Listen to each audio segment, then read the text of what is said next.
మూవీకి స్వాగతం. ఏ manual to self సూచనలు లేదా సమాచారాన్ని అందించే స్వీయ శోధన సాధనం. సో ఇంతకుముందు మనం ఎండరెన్సెస్, ఈ అవేకనింగ్ జర్నీకి, ఆధ్యాత్మిక మార్గానికి ఉన్న హిండరెన్సెస్ అండ్ ఈ యోగిక్ పాత్ లో ఈ వ్యతిరేకంగా పనిచేసే ఆలోచనలు, ఒక మూలాల్ని తెలుసుకున్నాం. ఒక్కసారి తెలుసుకొని మళ్ళా ఫర్దర్ ప్రొసీడ్ అవుదాం. సో ఈ ఆధ్యాత్మిక మార్గానికి, సో జర్నీ ఆఫ్ అవేకనింగ్ కి మైల్ స్టోన్స్ ఇంతకుముందు చూసాం అనుకోండి. ఇప్పుడు నెక్స్ట్ గా దానికి అడ్డు ఏమిటి, హిండరెన్సెస్ ఏమిటి, హర్డిల్స్ ఏమిటి, వీటిని జంప్ చేసుకుంటూ వెళ్ళాలి. సో దీంట్లో ముఖ్యమైనవి అవిద్య అంటే ignorance, and sense of response personality, sense of personality. So ఇది ఓవరాల్ ఐ యొక్క స్ట్రక్చర్ అనమాట. ఓవరాల్ ఐ అనేది స్ట్రక్చర్ ఆఫ్ పర్సనాలిటీ. దానికి ఉండే ఇటుకలు ఏమిటంటే ఇండివిజువల్ ఐస్. ఇది నేను, ఇది నేను, ఇది నేను, ఇది నేను అని నువ్వు ఎన్నిటితో నువ్వు ఐడెంటిఫై అవుతున్నావు. అవన్నీ ఒక ప్యాటర్న్ ఉంటుంది.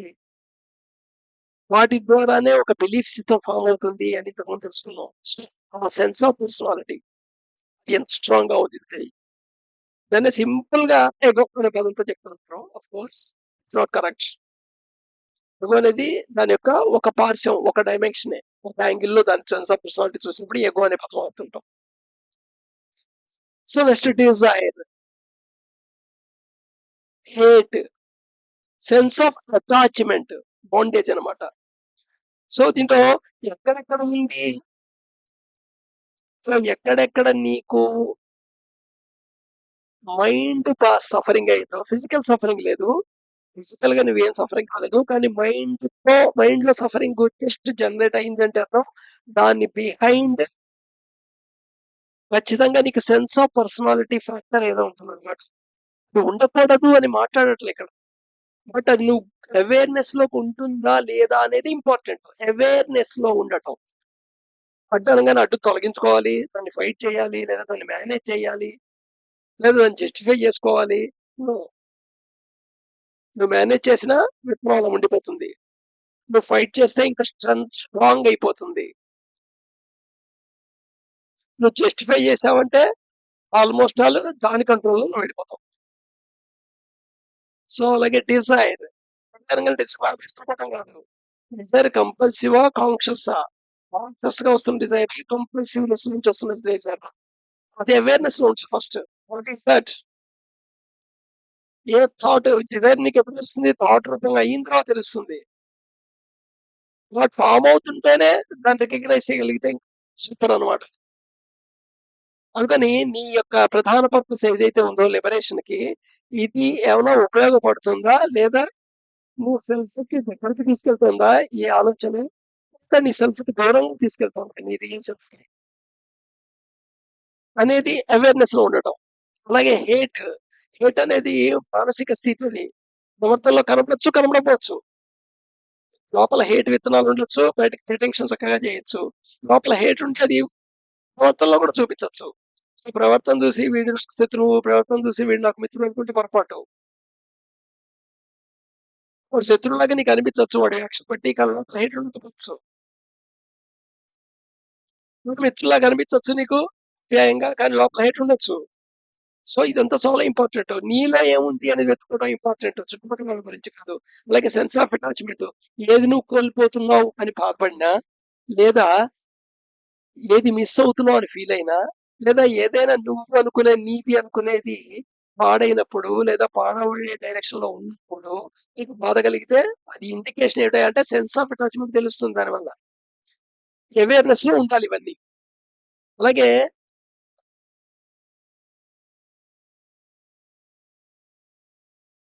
అలాగే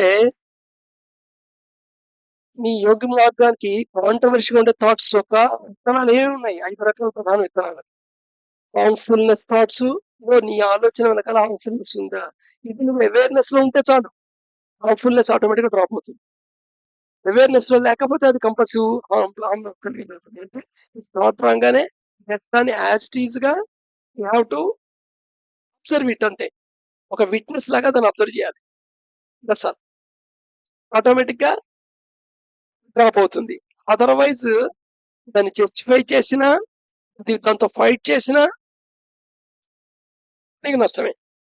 అలాగే ఫాల్స్ హుడ్, అబద్ధం, అలాగే థెఫ్ట్, దొంగతనం, ఇంకాంటినెన్స్ అంటే ల్యాక్ ఆఫ్ వాలంటరీ కంట్రోల్. నీ సక్సెస్ మీద నీకు వాలంటరీ కంట్రోల్. ఎటువైపు నీవు నీ యొక్క మైండ్ మూవ్ అయిపోతుంది. నీ మైండ్ ఏం సెలెక్ట్ చేస్తోంది? పర్టికులర్ థింగ్ నే సెలెక్ట్ ఎందుకు చేసింది?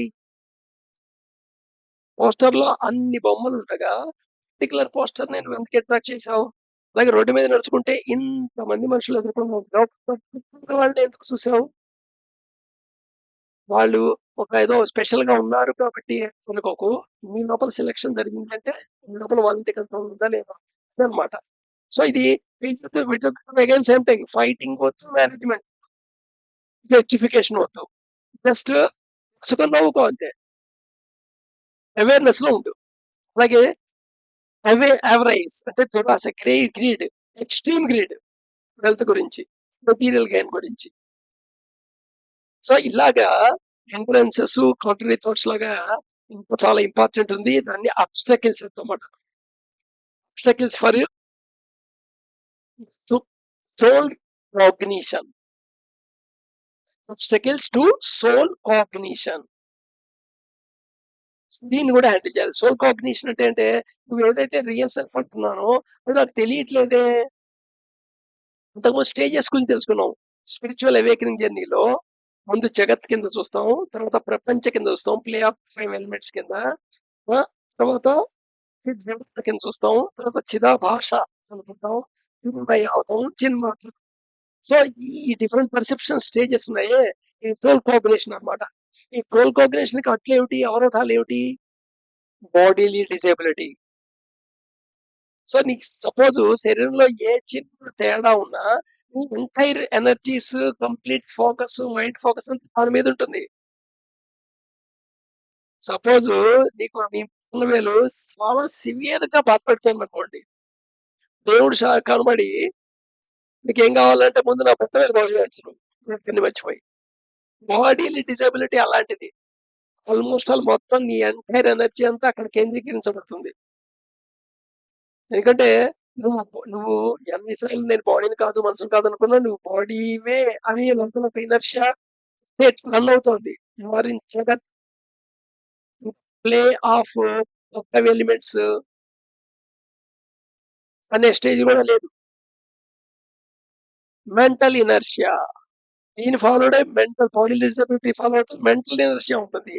అంటే ఏ మాత్రమైనా వద్దు, జడత్వం. ముందు మైండ్ నో అంటుంది, లేదా ముందు మైండ్ ఎస్ అంటుంది, తర్వాత నువ్వు బాడీతో పనిచేస్తావా లేదా అనేది. అలాగే రాంగ్ క్వశ్చనింగ్, ఇది చాలా ఇంపార్టెంట్. చాలా ఇంటెలిజెంట్ క్వశ్చన్ అడిగేసేవారు.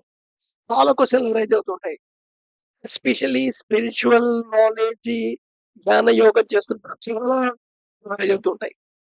బట్ ఇక్కడ ఆ క్వశ్చన్ నువ్వు వెరిఫై చేసుకోవాలి. ఆ క్వశ్చన్ వెనకాల మార్గం ఏంటి? నువ్వు ఆ క్వశ్చన్ నిజంగా తెలుసుకోవడానికి అడుగుతున్నావా?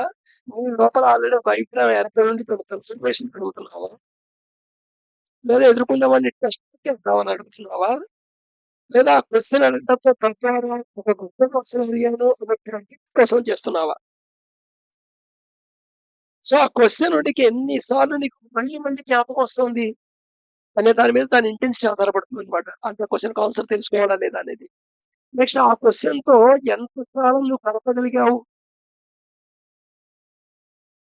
ఆల్మోస్ట్ ఆల్ ఎంత థ్రాబింగ్ ఉండాలంటే ఆ క్వశ్చన్ ఆన్సర్ తెలియకపోతే నెట్ పట్టుకోవడం అనమాట. దాన్ని క్వశ్చన్ అంటారు. నెక్స్ట్ ఆన్సర్ వింటున్నప్పుడు ఆన్సర్ వింటావా?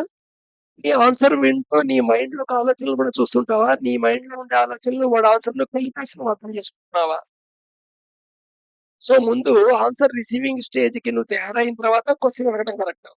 ఆన్సర్ రిసీవింగ్ స్టేజ్ లేకుండా ఓకే క్వశ్చన్ అడగడం ఎందుకు? క్వశ్చన్ రాసి పెట్టుకో డైరీలో. బట్ కానీ దానికి ఆన్సర్ నువ్వు వెతుక్కో ఫస్ట్. ఓవరాల్ గా హోల్సమ్ గా దాన్ని అర్థం చేసుకో. అర్థం చేసుకోవడానికి ప్రయత్నం చేస్తుంటూ ట్రూత్ వైపు ప్రయాణం చేయి. అంతేగాని ఏమన్నా అసలు టెన్షన్ సాటిస్ఫై కంక్లూడ్ కేర్‌లెస్‌నెస్. ఇదెక్కడి నుండొచ్చింది? కేర్‌లెస్‌నెస్ అనే దానికి రూట్ కాజ్ ఏమిటి అంటే నోన్ అండర్‌స్టాండింగే. ఎప్పుడైతే నువ్వు తెలిసింది తెలుసుకున్న విషయం అర్థమైతుంది అనుకున్నావో వెంటనే కేర్‌లెస్‌నెస్ వచ్చేస్తుంది. దాని గురించి తెలుసుకోవడానికి ఫర్దర్ దాన్ని ఇంప్లిమెంట్ చేయడానికి. ఏది నువ్వు తెలిసి అర్థమైపోయింది అనుకుంటున్నావో అది అమలు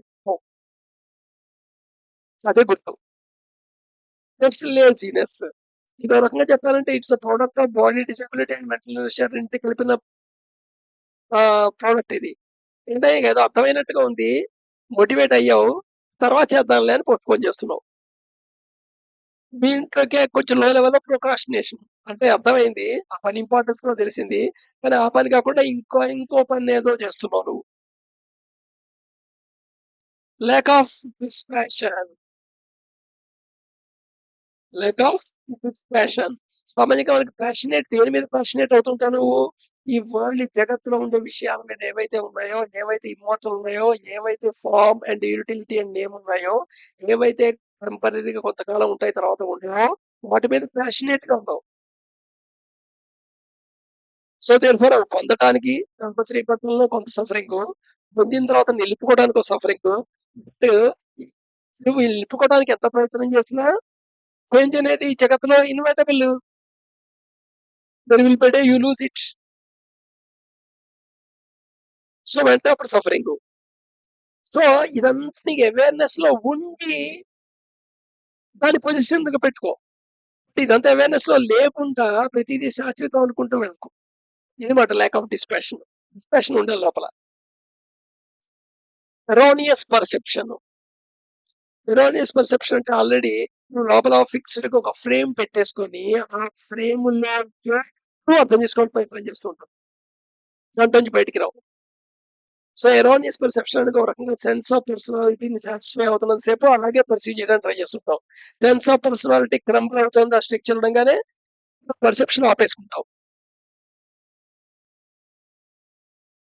and inability to achieve the concentration. So, concentration నువ్వు అచీవ్ చేయలేకపోతున్నావు.